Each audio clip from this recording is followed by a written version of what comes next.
Osho, the Buddha, the Emptiness of the Heart, talks on Zen, given at the Osho Commune International, Pune, India. Discourse number 1.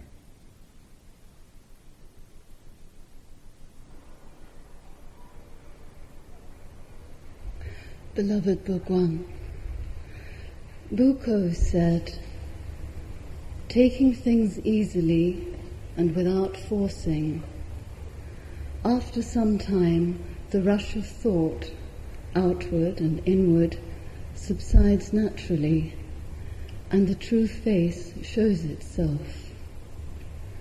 Now body and mind, free from all motivations, always appear as void and absolute sameness, shining like the brightness of heaven at the center of the vast expanse of phenomenal things, and needing no polishing or cleaning.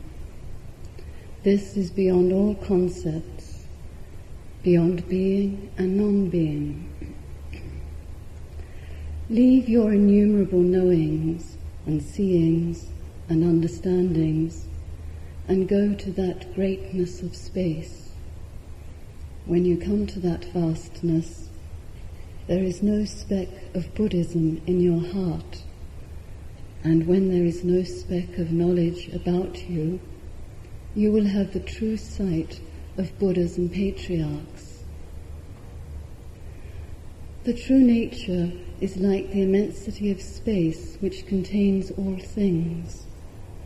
When you can go and come in all regions equally, when there is nothing specially yours, no within and no without, when you conform to high and conform to low, conform to the square and conform to the round, that is it. The emptiness of the sea allows waves to rise.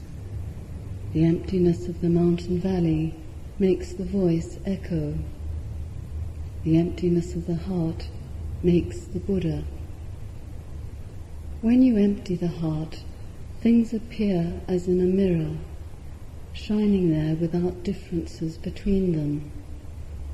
Life and death an illusion. All the Buddhas are one's own body. Zen is not something mysterious. It is just hitting and piercing through. If you cut off all doubts, the course of life and death is cut off naturally. I ask you all, do you see it or don't you? How in June the snow melts from the top of Mount Fuji.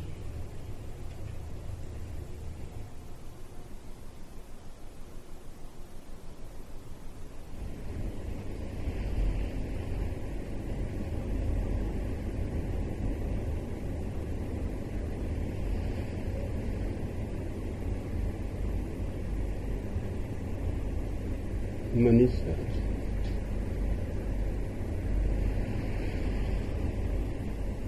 Buko has come to the ultimate expression of the experience of your own being.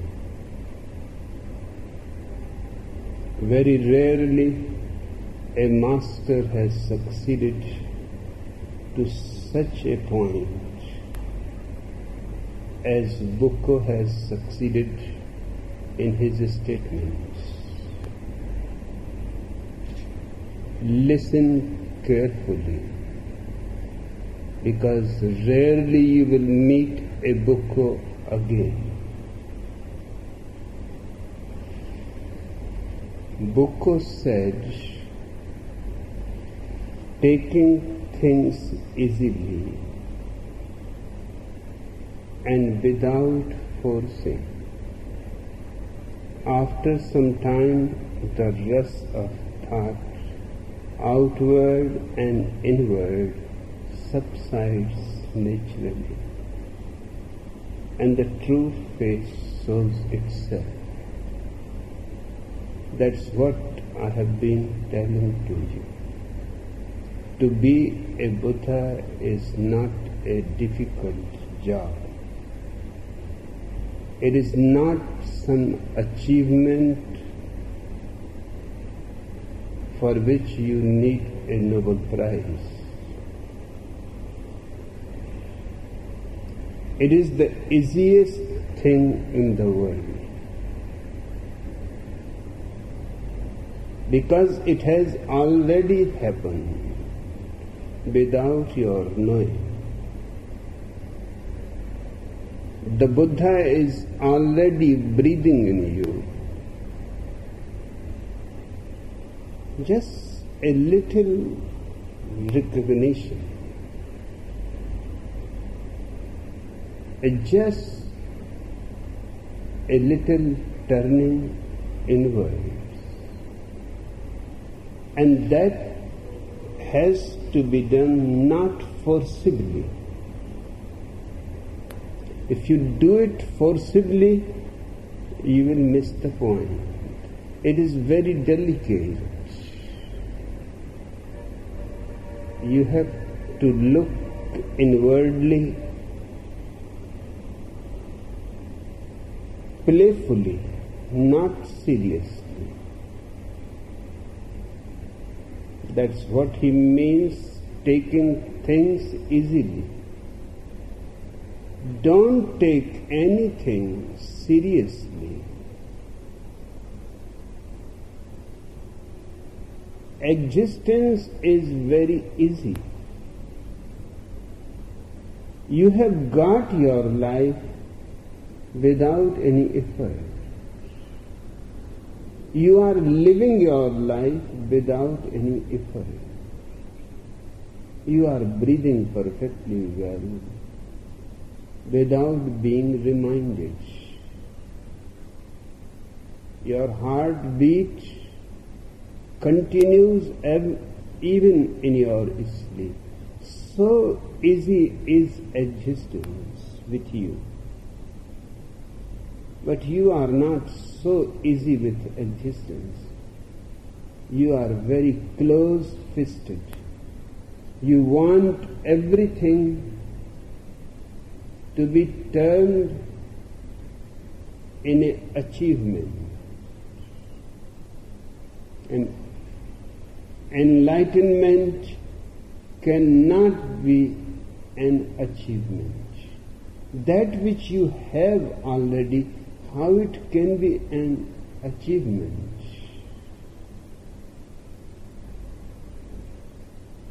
The authentic master simply takes away things which you don't have, and you believe that you have, and he gives you that which you already have.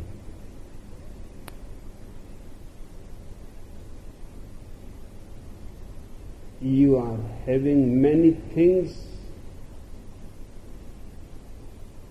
which you don't have at all. Just believing that you have them. The master's function is that of a surgeon, to cut all that is not you and leave behind just the essential core, the eternal being. It is a very easy phenomenon. You can do it on your own. There is no problems and no risk. Taking things easily. But people take things very tensely.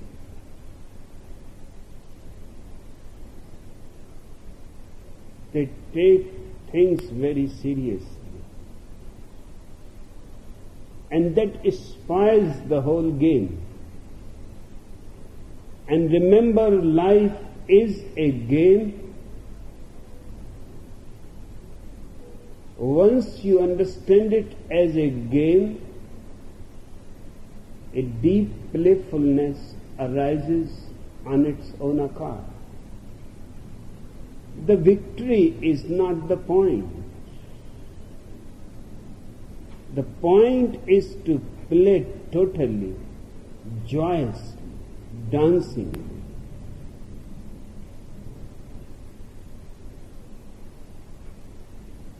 What is called playfulness is a very essential point in the inquiry of your own being. Taking things easily, says Bucco, and without forcing. After some time, the rush of thought, outward and inward, subsides naturally, and the true face shows itself. When I say to you that meditation is nothing but thoughtlessness, you can misunderstand me. You are not to do anything to become thoughtless, because whatever you will do will be again a thought. You have to learn to see the procession of thoughts standing by the side of the road, as if it does not matter to you what is passing by, just the ordinary traffic. If you can take your thoughts in such a manner that they are not of much concern, easily, slowly, the caravan of thoughts which has continued for thousands of years disappears. You have to understand a simple thing, that giving attention is giving nourishment.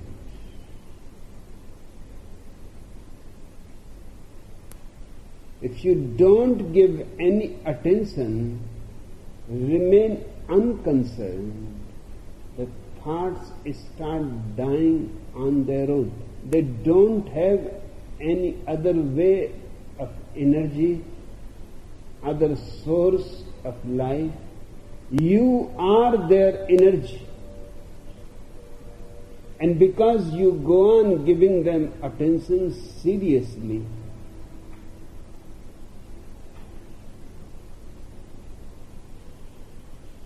you think it is very difficult to be free from thought.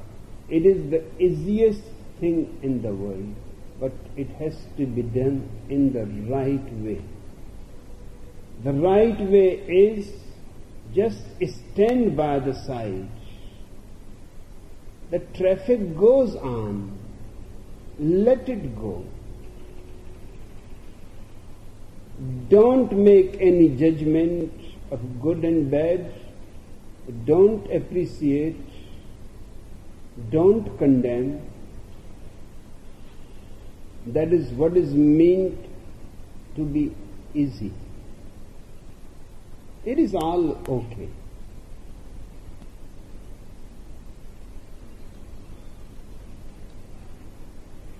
Without forcing, and that is something that has to be remembered, because our natural tendency is that if we have to become thoughtless, why not force them?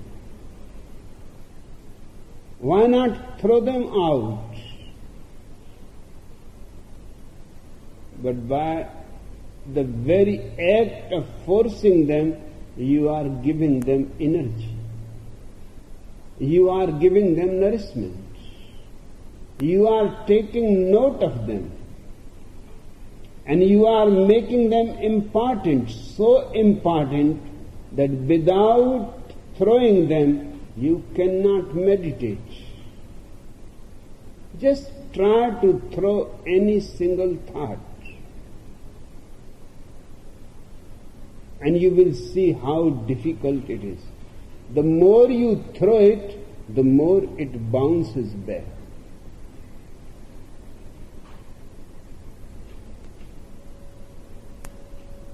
It will enjoy the game very much. Because you are going to be finally defeated.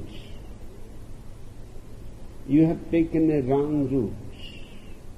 I have always told an ancient Tibetan story.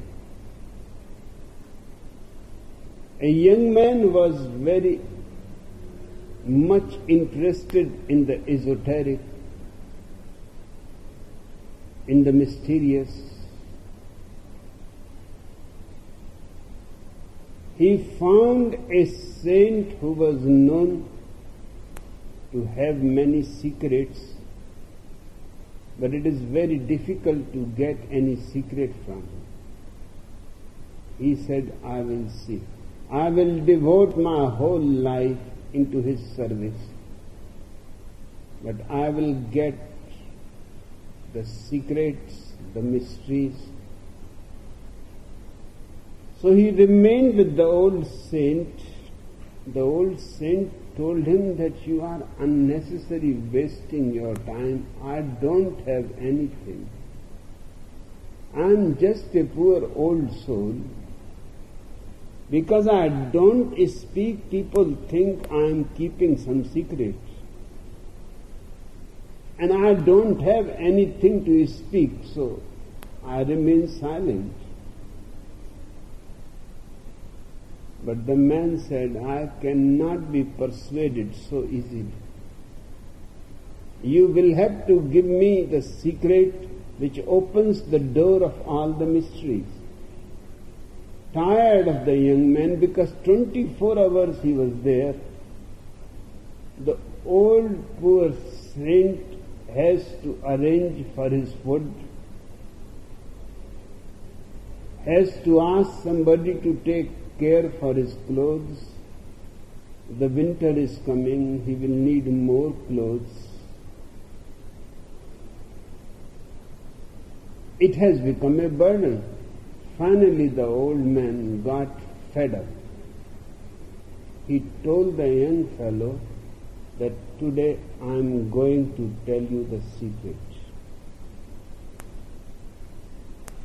It is not very difficult. It is very simple. In Tibet, it is a common mantra religious people repeat. Om Mani Padme Hum. He said, everything is hidden in this. But the young man said, don't befool me. Everybody knows this mantra. It is not a secret. It is the most widely known mantra to the Tibetans. He said, it is true, it is widely known. But the key is not known to them how to open it. Do you know the key, how to open it? The young man said, key? I have never heard that there is a key to open a mantra. That is the secret. The key is while you are repeating the mantra, just 5 minutes, just don't let any monkey pop in your head.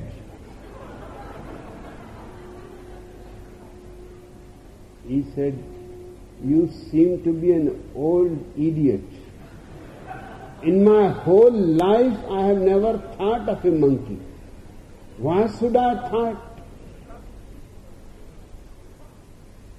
he rushed down the stairs of the temple where the old saint lived.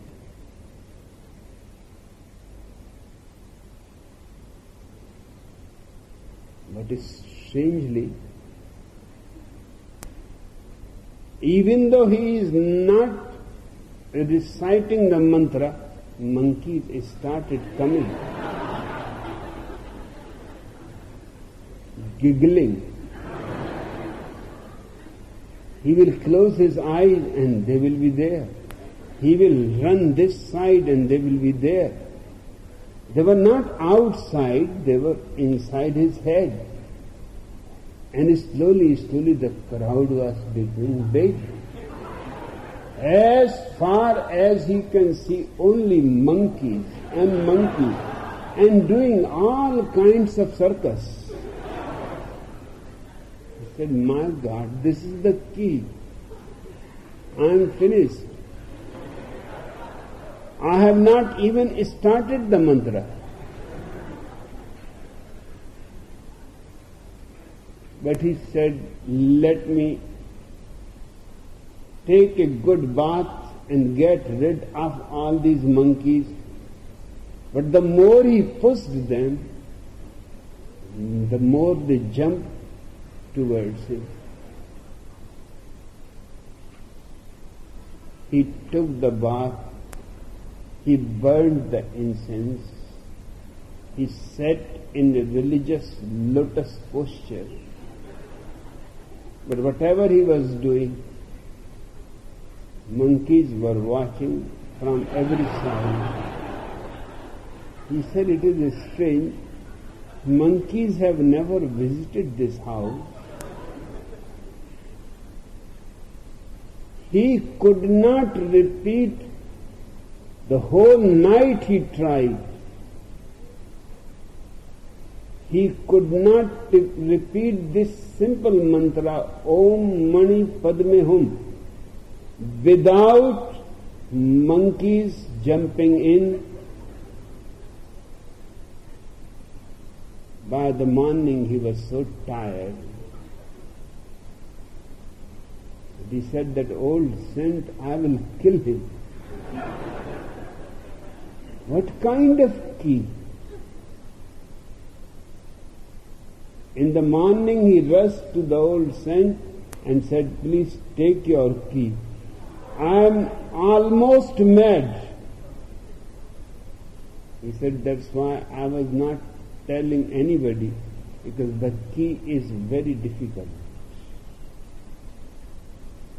Now, do you understand why I was silent? He said, I don't want to listen a single word from you. You just take this key back and let me go home. And I don't want these monkeys to follow me. He said, if you give me the key back, never repeat the mantra again, otherwise the monkeys will come. I cannot help. They are not in my power.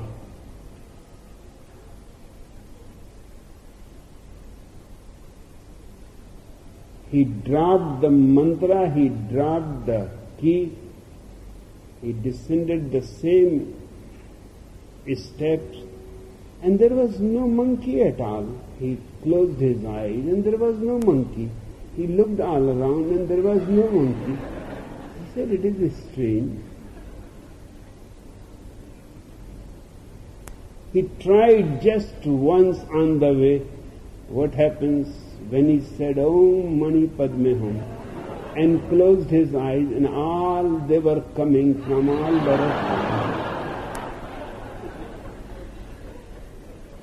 You cannot repress any thought. The very repressive process gives it energy, life, strength.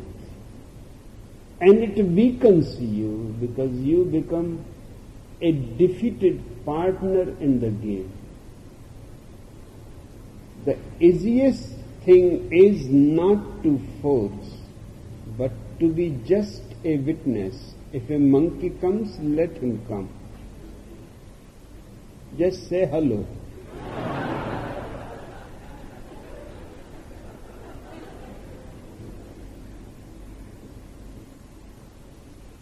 And he will go. But don't tell him to go. Just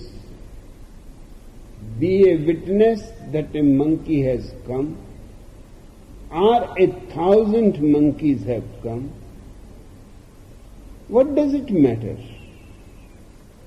It is none of your business. They may be going to some gathering, some religious festival. So let them go. It is none of your concern, and soon the crowd will disappear, seeing that the man is not interested.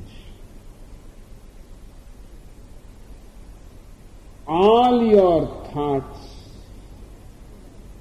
are in the same category. Never force any thought to go away. Otherwise, it will rebound with greater energy, and the energy is yours.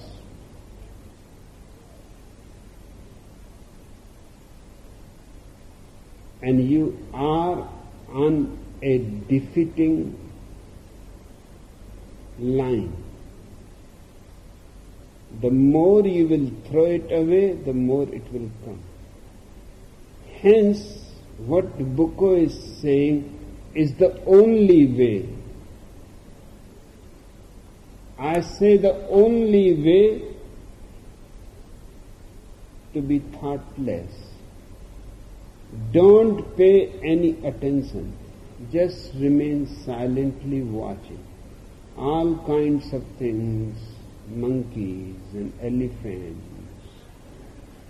Let them pass. Soon you will find an empty road.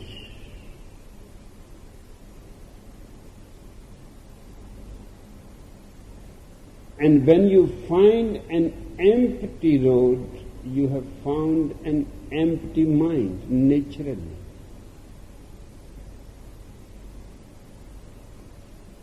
And everything outward and inward subsides. There is a tremendous silence which easiness brings.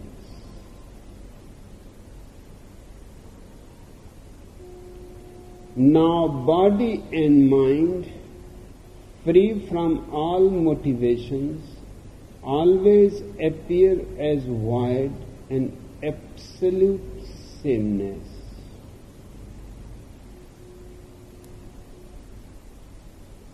When you are in the state of no mind, which is equivalent to thoughtlessness, when there is no thought cloud in your mind moving, you attain to clarity of no mind. Mind is simply a combination of all the thoughts of all the clouds. Mind has no independent nature of its own.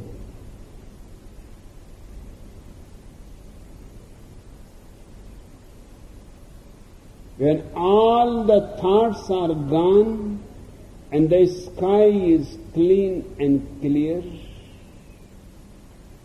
you will see that everything that you have paid so much attention is nothing but emptiness. Your thoughts were all empty, they contained nothing, they were void.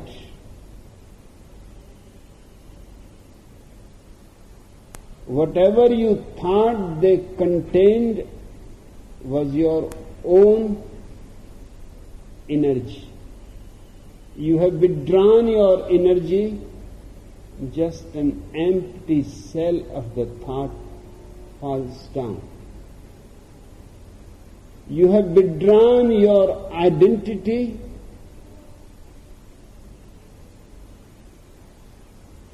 and immediately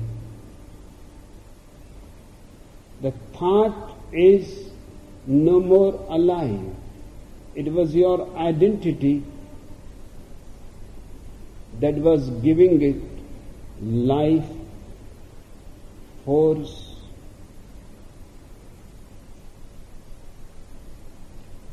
and strangely enough, you thought that your thoughts are very strong and it is difficult to get rid of them. And you were making them strong. You were cultivating them. Just by forcing them, you were getting into a fix.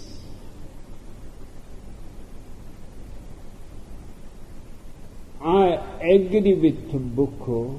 I have agreed on my own experience that you can simply sit or lie down and let the thoughts pass by. They will not leave a trace even. Just don't get interested. And don't be disinterested either. Just neutral. To be neutral is to be easy. And to be neutral is to take the very life force that you have given to your thoughts back. Suddenly a man of no thought becomes so full of energy which he has spread in the thoughts unnecessarily. He was weak because he was nursing thoughts which leads nowhere. They promise. Thoughts are politicians. They promise great things to come.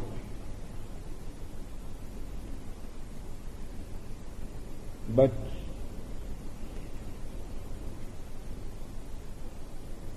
the moment they have power, they forget all their promises. This has been going on for centuries.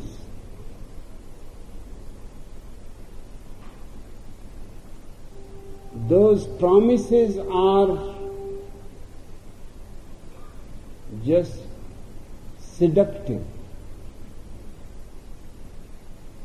Your thoughts are promising you many things.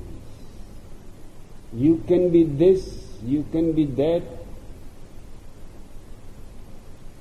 And they drive you, they give you motivation to become the greatest leader in the world, to become the richest man in the world.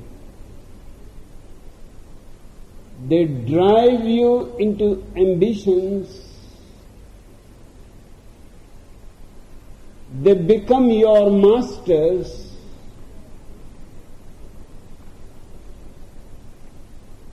It is one of the most weird phenomenon that the servants become masters and the master becomes just a servant.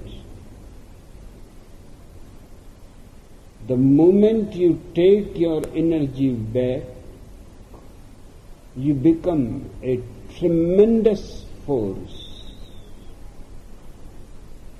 gathered on your own being and center. This is the first and the most important thing to understand. Never force anything, just let it go easily. If you ever want to find what is the secret of your life, then you have to go inwards, and thoughts always are going outwards. Every thought takes you outwards. When all thoughts cease, there is nowhere to go. You simply are at home. This at-homeness is meditation. Utter silence and peace prevails. In this silence, every ambition seems to be stupid. The whole world of objects seems to be nothing but a dream.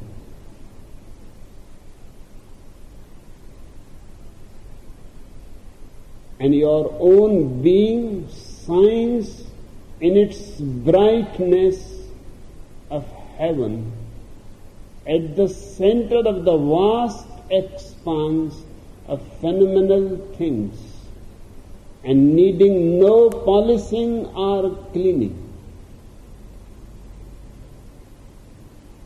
Your own being is so pure, so unpolluted, not even a particle of dust has ever reached there, cannot reach. Only your consciousness can reach there. And a consciousness arises in you with no mind. With no mind, you become so wakeful, so watchful, nowhere to go outside because all thoughts are gone. So you turn inwards and for the first time face your own original being.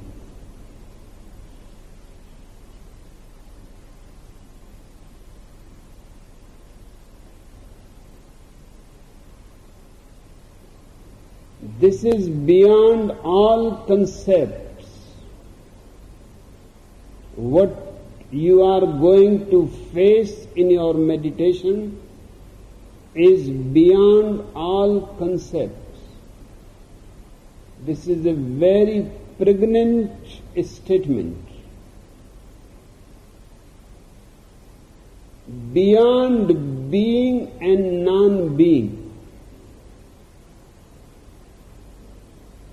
We are using the word being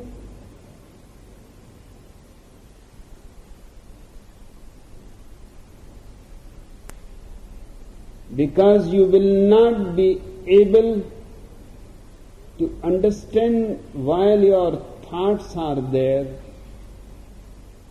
that something beyond being and beyond non-being is in existence within you. But when thoughts are gone, the first encounter is a being, an individual being, bright and clean. And as you enter this being, you find going beyond your individuality into the universal, which is beyond being and non-being. This is what ultimate enlightenment is. And Bucco has put it in the simplest possible way. Leave your innumerable knowings and seeings and understandings and go to that greatness of space. When you come to that vastness, there is no speck of Buddhism in your heart. He is really a great master.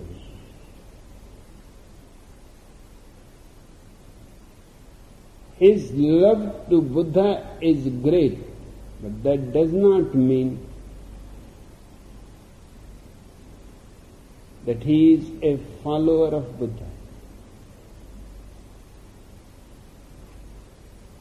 He is saying that when you enter into this great space, you will not find anything, no speck of Buddhism even in your heart, and when there is no speck of knowledge about you, you will not know anything even about yourself. You will have the true sight of the Buddhas and the great masters. Buddha himself has a great difficulty. Perhaps no man has such a great difficulty to explain his experience.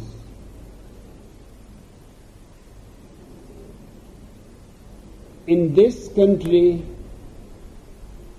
the self, Atma, has been considered to be the ultimate experience.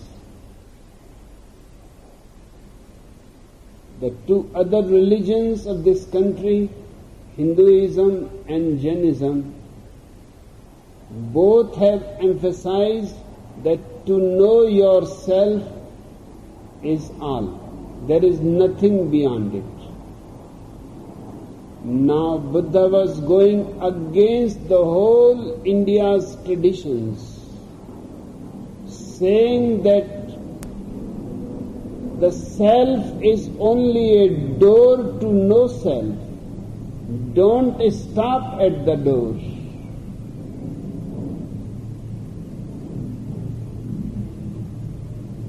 It is a bridge to be passed. Don't make your house on the bridge.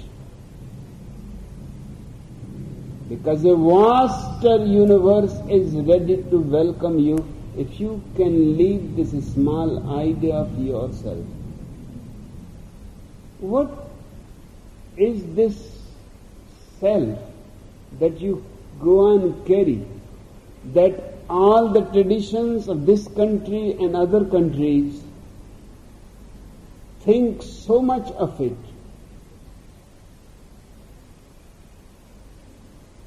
Hundreds of philosophers came to Gautam Buddha that what you are saying goes against the Vedas, against the Upanishads. He said, what can I do? It is my own experience. I cannot deny it.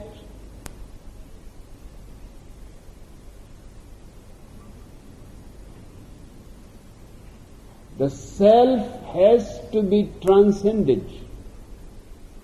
Only then you become one with the universe. The dewdrop has to disappear into the ocean. Why cling with the dewdrop? What you are gaining by it? Have you ever observed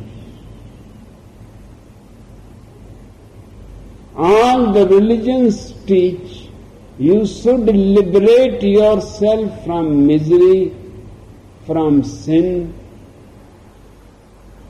You should earn virtue so that you can make a place in paradise. You are the center of all the religions, but not of Zen. All the religions say, liberate yourself with your attachments. Only Zen has the strange courage to say, liberate yourself from yourself.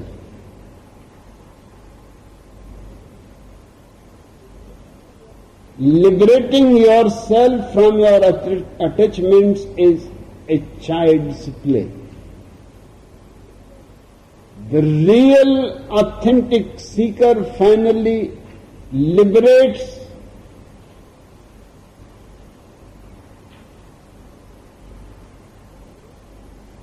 not only from other things but even himself. He drops the very idea that I am. Existence is.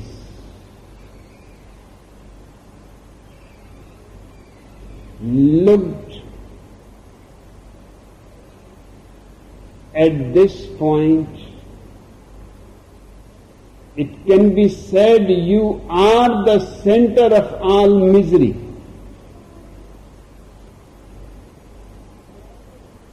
And however you try, you will find only changing misery, from one misery to another misery. Maybe in the gap you feel a little light. From one marriage to another marriage. Just in the meantime, while you have to wait, you feel good. But this goodness is not going to last. You are already filling the form for another marriage.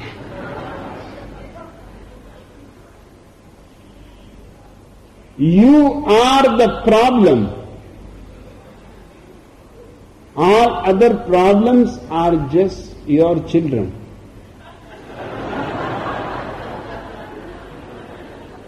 A bus load of children, and you are the driver.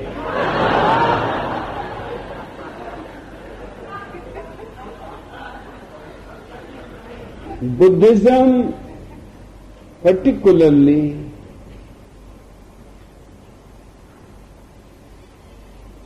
introduced the idea that it is not a question of dropping this greed, that anger, this passion, that possession. The question is dropping yourself completely.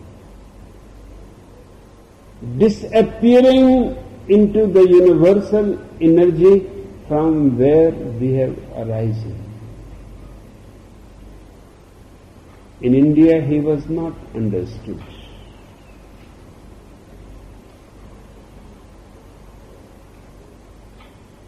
I am experiencing the same thing. In India, I am not understood.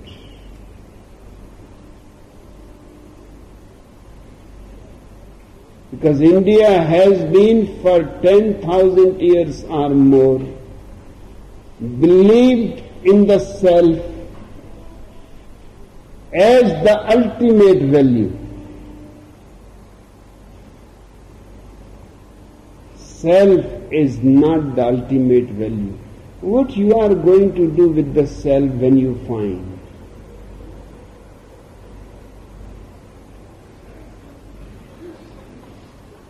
Just sitting stupidly, looking weird to everybody, just for a moment think you have found yourself. Now what you are going to do?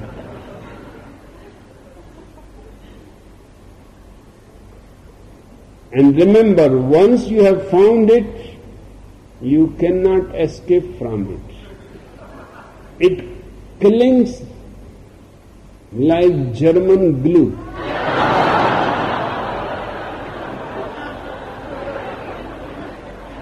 It is not Indian glue.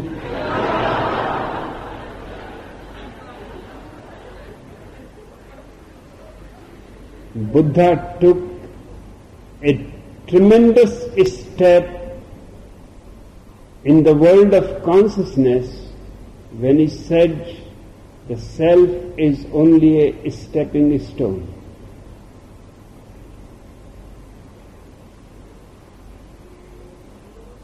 A step beyond it.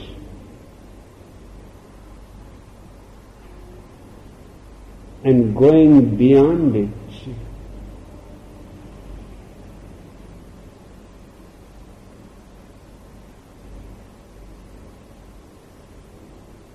you are just empty. But this empty is not nothingness. The word that Buddha has used and which has been being translated either as emptiness or as nothingness, but in English both the words have a negative connotation. Buddha's word was sunyata. It is not a negative phenomenon.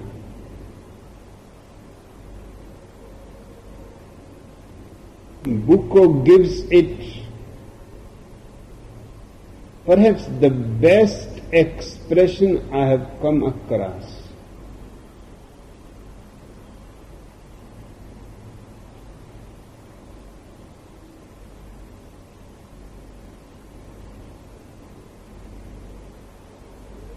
When you can go and come in all regions equally,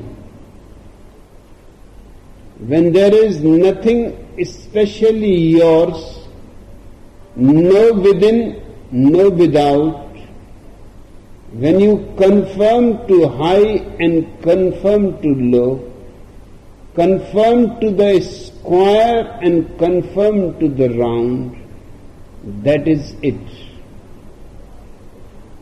When you are simply available, with no self, you don't have any boundaries anymore. Without boundaries, you can conform with anything. The emptiness of the sea allows waves to rise. And your emptiness will also allow waves of blissfulness, peacefulness,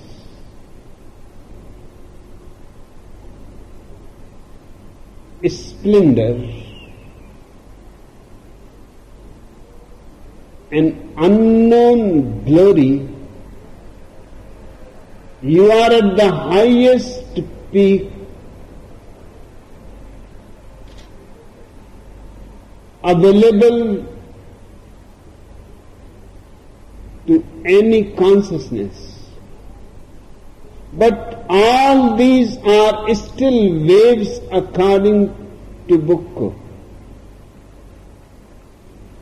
That's why I say he has made a great statement. The emptiness of the sea allows waves to rise. The emptiness of the mountain valley makes the voice echo. It is not empty, otherwise how it can echo the voice. Just here close by, in Mathiran, there is an echo point.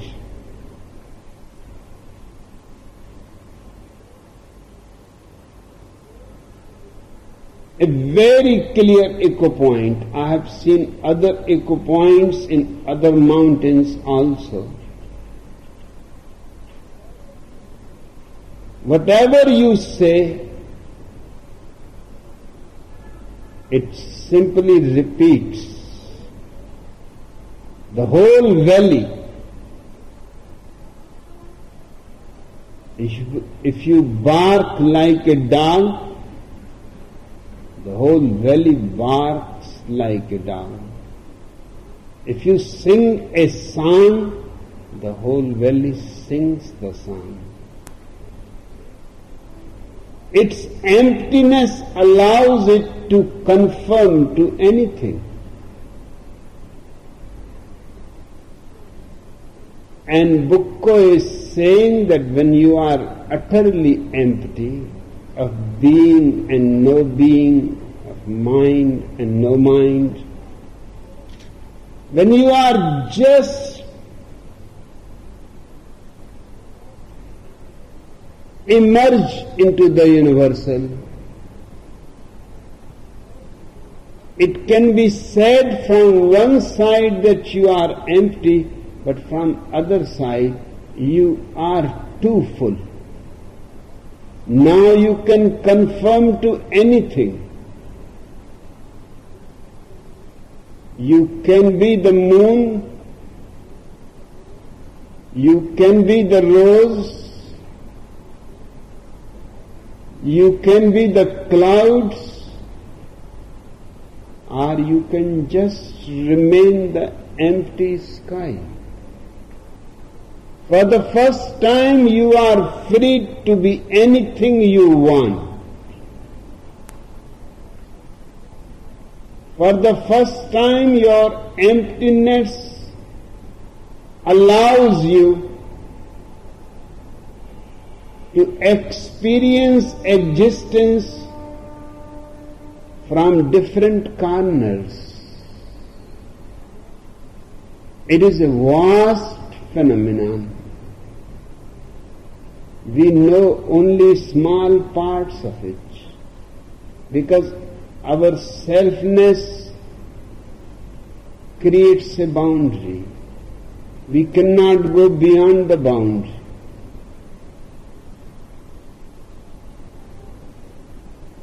The emptiness of the heart makes the Buddha.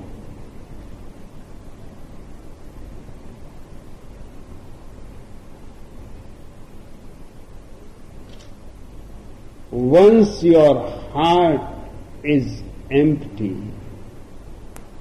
you are the Buddha.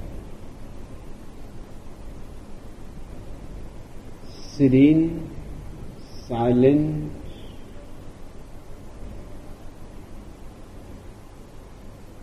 utterly blissful, at home. When I say to you that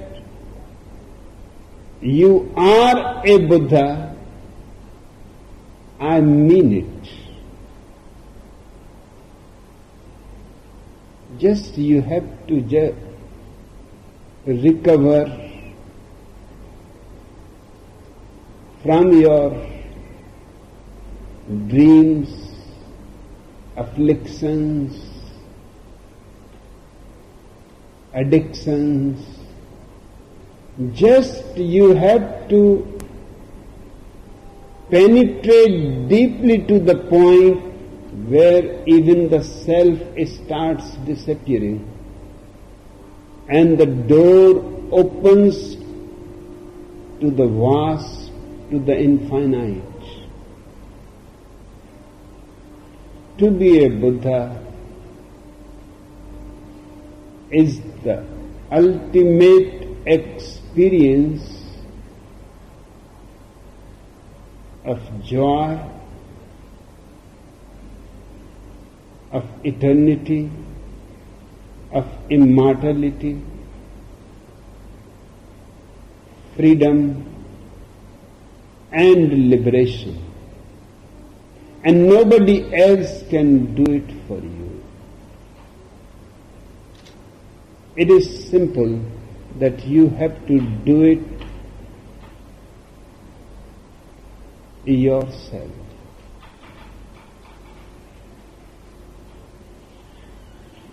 When you empty the heart, things appear as in a mirror, shining there without differences between them, life and death and illusion. All the Buddhas are one's own body.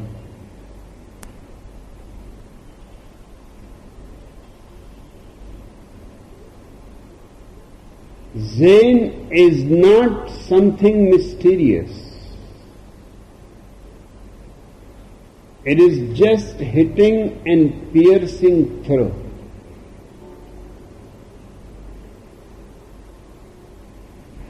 I am reminded a great industrialist has imported a totally new, sophisticated mechanism. It worked so beautifully, 100 times more production than the older one. But one day it stopped. Nobody knew what to do. The manufacturers were informed. They said, we can send our man, but his fee is $10,000 plus all traveling expenses. The industrialist was losing thousands of dollars every day. He agreed. He said, send immediately, right now. The man came from the airport and without wasting a single moment, he took out from his handbag a small hammer and hit the mechanism at a certain point, and it started working.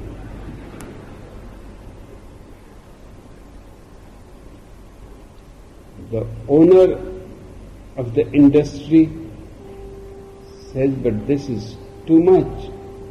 $10,000 for just hitting this little hammer.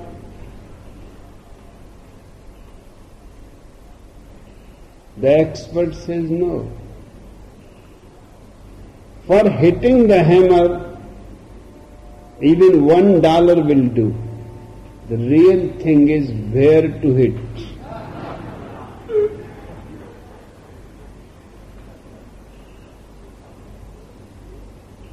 It is true, Zen is not something mysterious. It is just hitting and piercing through. But don't believe in book. The point is where to hit. It is not mysterious, but the problem is where to hit.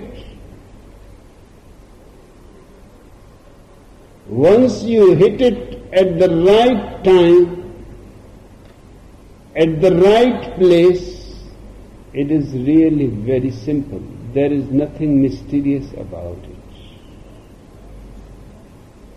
That's what I have been continuously trying you to experience, because there is no way to tell you where to hit.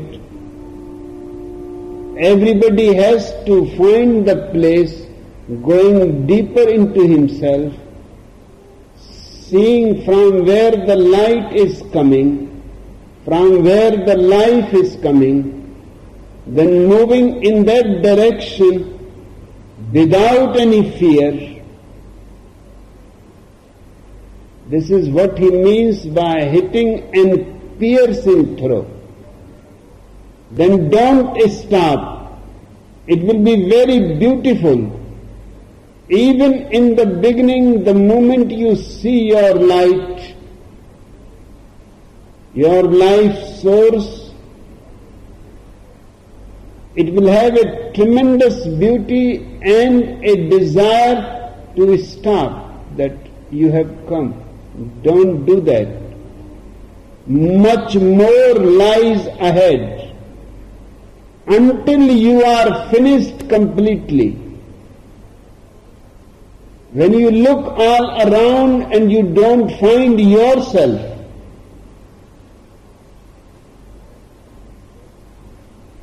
that is the goal.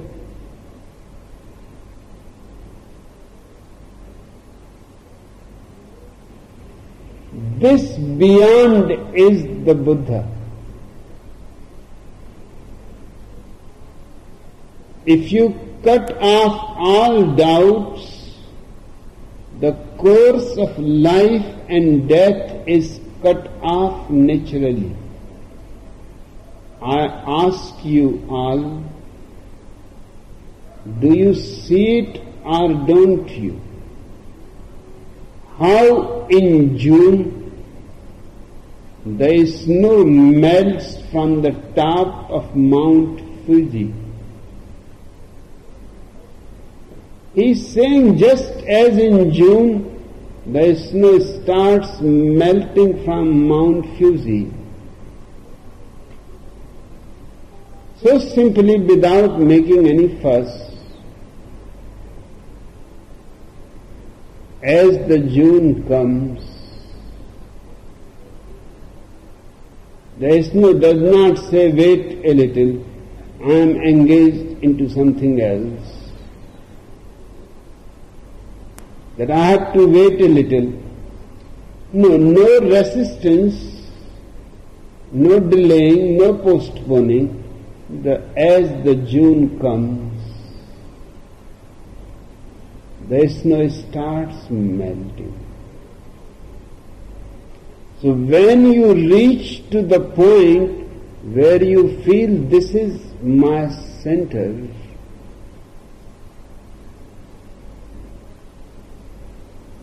then start melting. Your June has come. Then start melting and disappearing. Your very disappearance is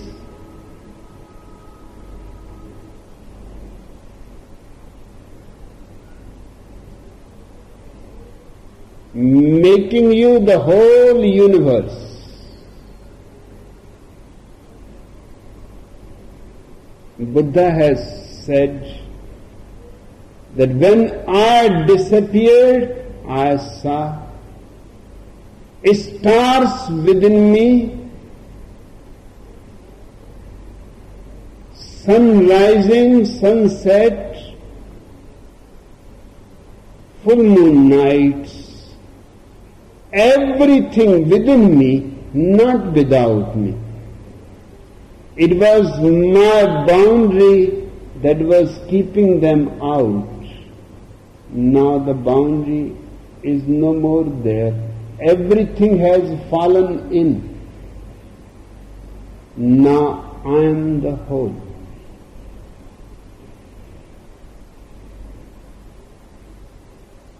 At the time of his death, Zenman Guin wrote, all doctrines split asunder, Zen teaching cast away,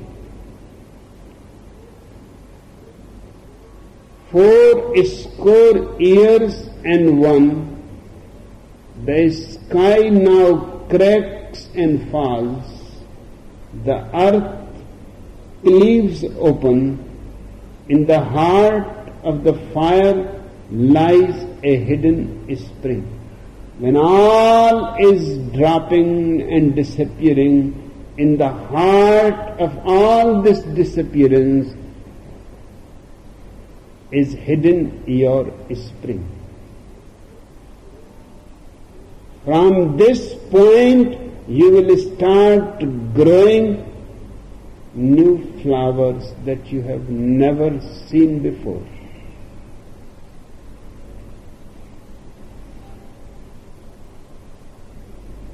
Manisha has asked, in the West, they say that love two full hearts makes the world go round.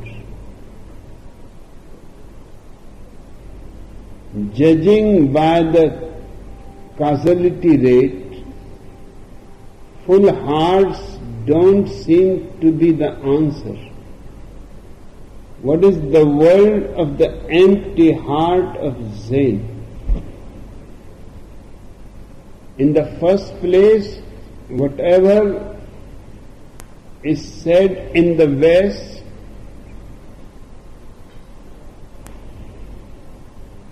that love two full hearts makes the world go round, it is all nonsense.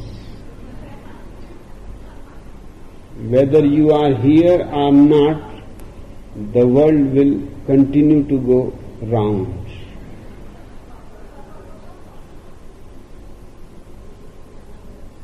And two hearts full of love, where you are going to find? The world would have stopped long before if it was dependent on two hearts full of love. Even to find one heart is very difficult. Two is too much.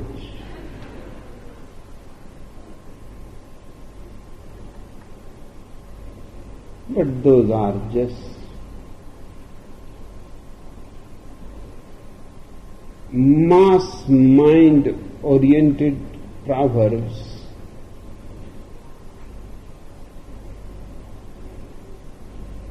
Not statements of a man like Bucco. When Bucco says the empty heart is the Buddha,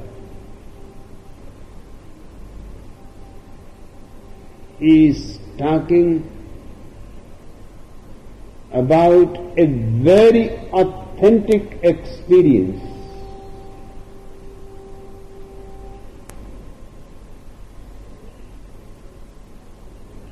And it does not depend on anybody else. Love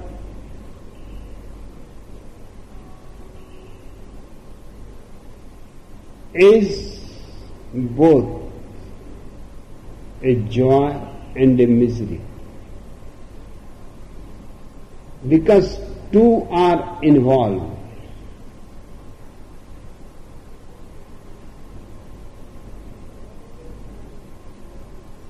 Wherever there is duality, there is going to be conflict. You can keep the conflict for a few days on the honeymoon, but after the honeymoon, the conflict arises on every point. What kind of curtains? And immediately there are two voices.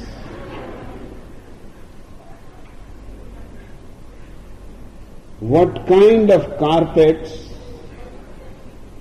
and what kind of literature, what kind of furniture. On every point you will find those great lovers are in absolute disagreement.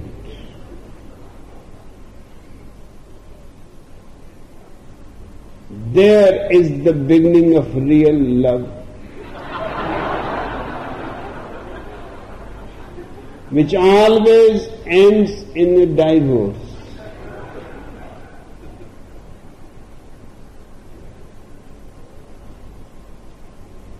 The world of religion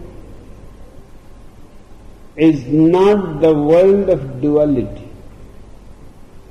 It is a world of oneness. You have to find your own heart utterly empty, empty of all rubbish,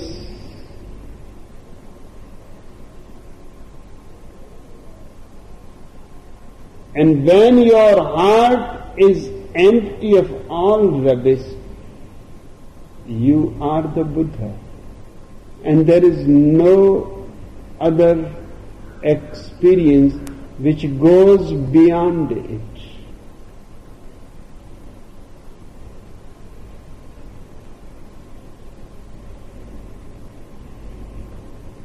Now, before you become Buddhas,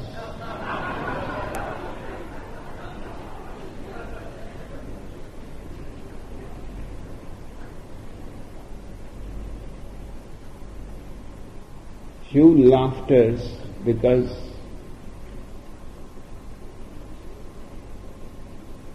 few may come back, few may not come back.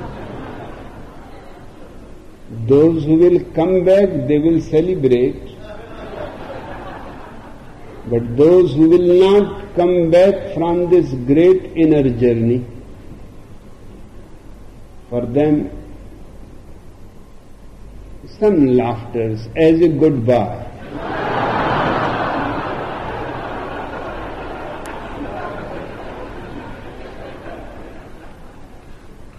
Kowalski and Olga are making love in the upstairs bedroom, just as Kowalski is about to start up his machinery. They hear a loud banging noise downstairs. What is that? Asked Olga, jumping up in bed. Nothing, pants Kowalski. Come on, let us get on with it. No way, demands Olga. No love making until you find out what is going on downstairs. Poor Kowalski stumbles downstairs with a very large erection and flips on the lights. Suddenly the cat jumps out of the window, the dog dives under the sofa, and the parrot, trapped in its cage, looks around frantically, then tucks one leg under its wing and screams, "Wait, you silly Pollock, you would not fuck a cripple."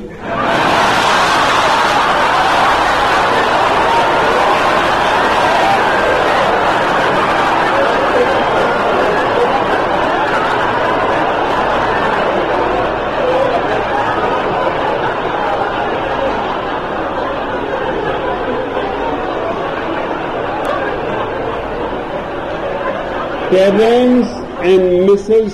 Tuber, the TV couch potatoes, are propped up in their potato couch, chewing peanuts and watching their favorite soap opera, The Potato Family, on television.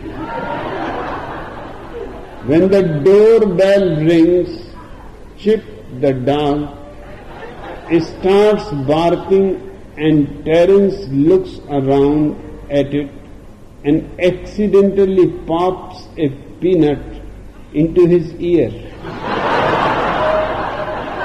He is still sitting in his potato couch with his head tipped to one side, trying to get the peanut out, when his daughter and her boyfriend Frito walk in. Frito immediately sees the situation and offers to help Terence to get the peanut out. "Look," says Frito, "I will cover your mouth, stick my 2 fingers into your nostrils, and then blow into your other ear." In desperation, Terence agrees to give this a try. Frito stuffs his fingers tightly into the couch potato's nose and blows into his ear. Sure enough, the peanut pops out the other side. Later that evening, Terence and Mrs. Tuber are propped up in bed watching a rerun of the Potato Family on television. When Mrs. Tuber asks her husband that Frito is such a nice boy, what do you think he will do when he leaves school? "I don't know what his plans are," replies Terence, "but from the smell of his fingers, I think he will probably be our son-in-law."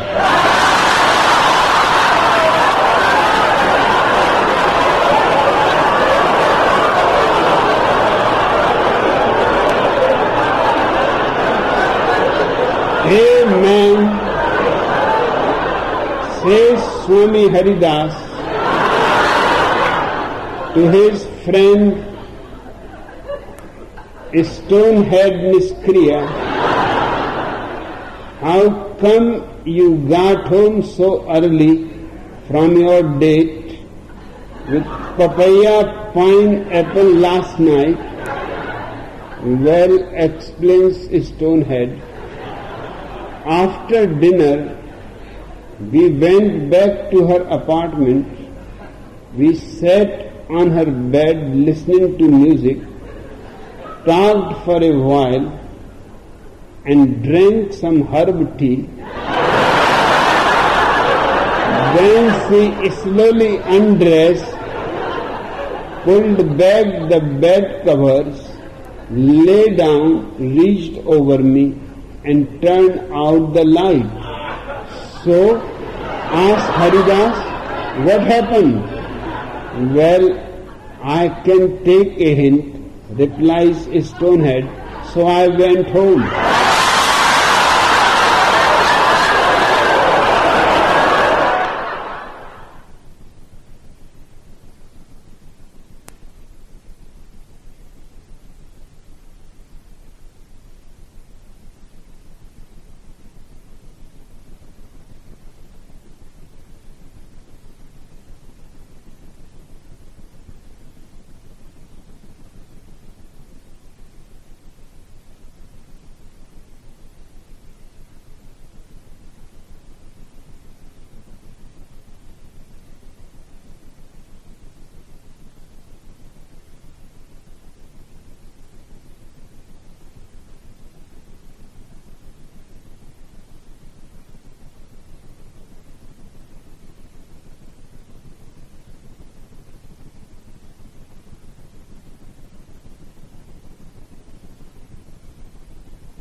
be silent.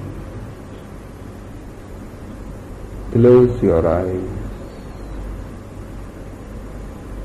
Feel your body to be frozen. Gather all your life energy inwards and look in.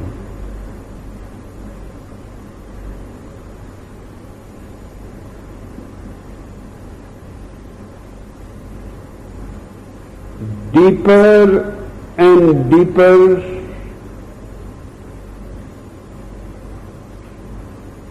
Find out the center of your being.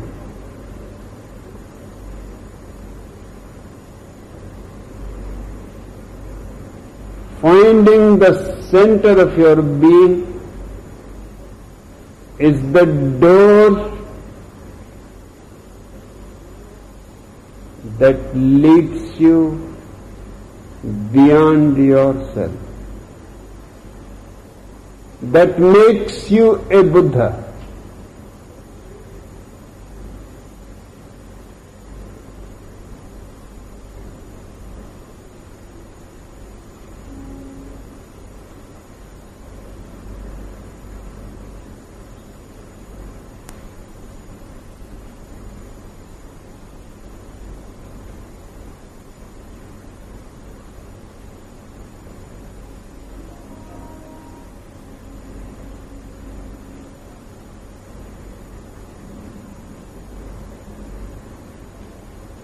Be well acquainted with this new space you are in, because you have to carry the Buddha 24 hours in your gestures, in your actions, in your words, in your silence, waking or sleeping. If one can remain this silence, then there is no need to follow any discipline, any virtue. Everything will happen on its own accord, spontaneously, and when things happen spontaneously, they have a beauty of their own.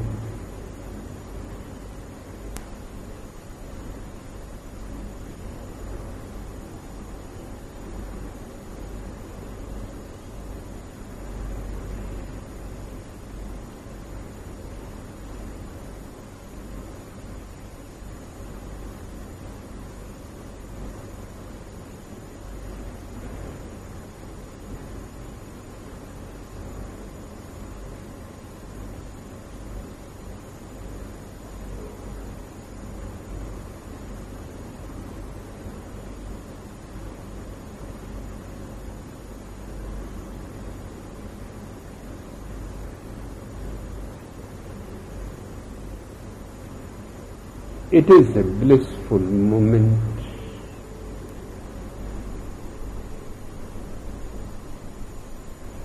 You are dissolved into an oceanic consciousness.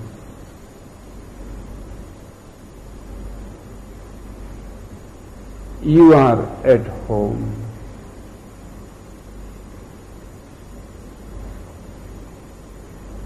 Realizing that which you have carried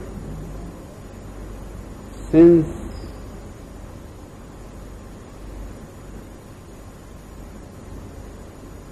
the very beginning,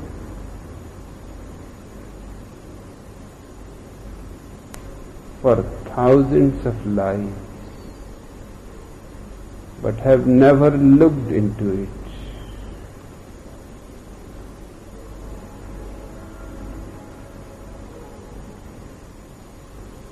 Never searched for it.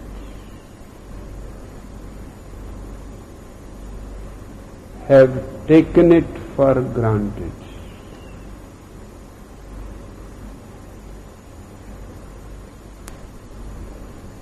It is the most precious treasure in you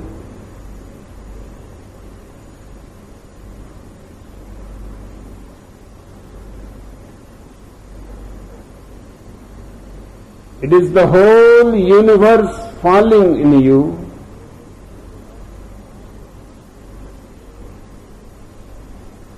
Nivedana.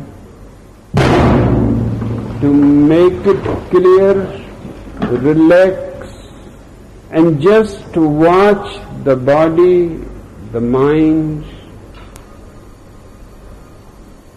You remain a watcher.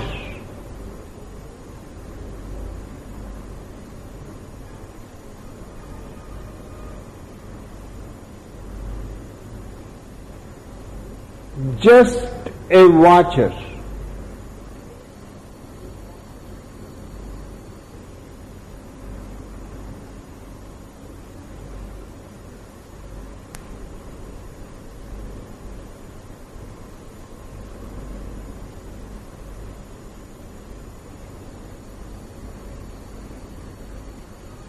Your body is born and dies. Your mind every moment changes. Only this watcher is your eternity.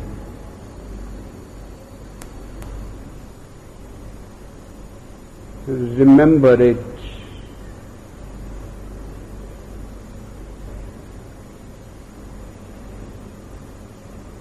Remind yourself of it.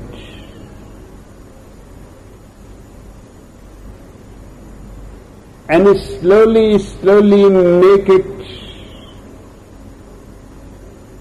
your ordinary,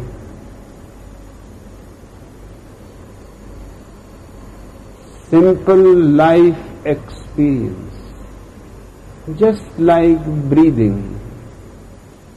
You don't have to make any effort.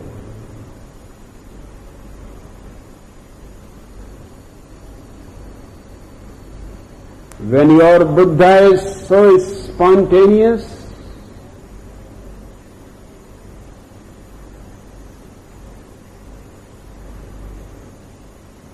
you have found the truth.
Nivedana, come back and bring with you all the fragrance that you have gathered. Sit down slowly, gracefully, as a Buddha for a few seconds. This is going to be your life style.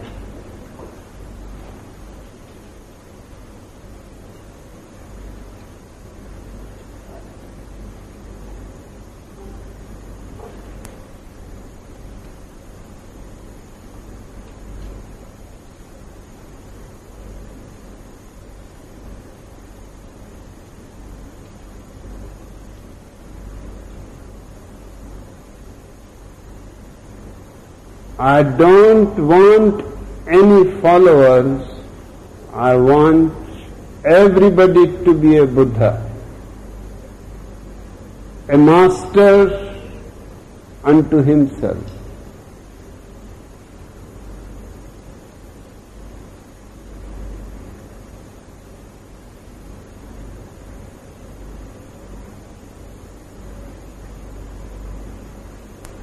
Okay, Manisha?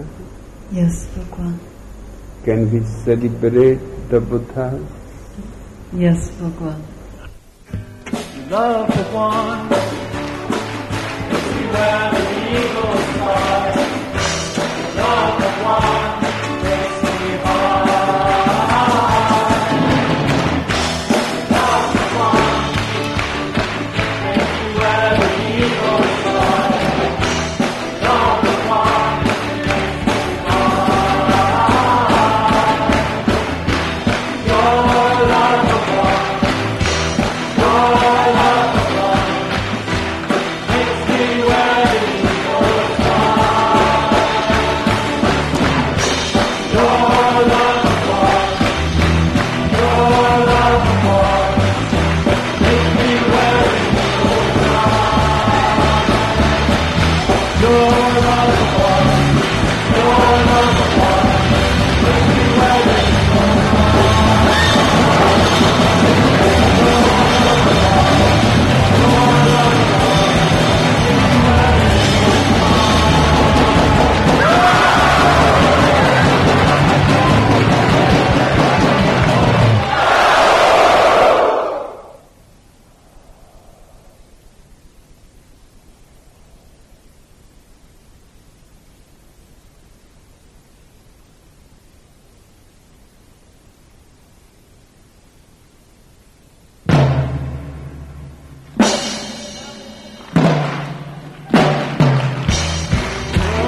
love of one takes me high.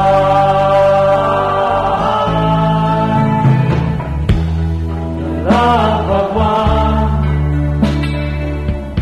takes me where the eagles fly. The love of one takes me high.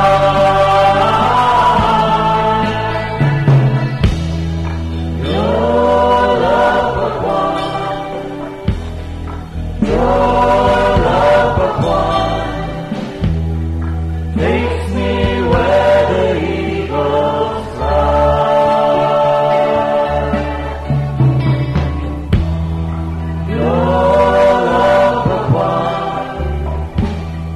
Your love of one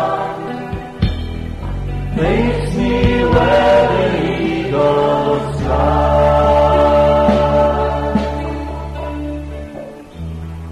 Love of one takes me where the eagles fly. The love of one takes me high.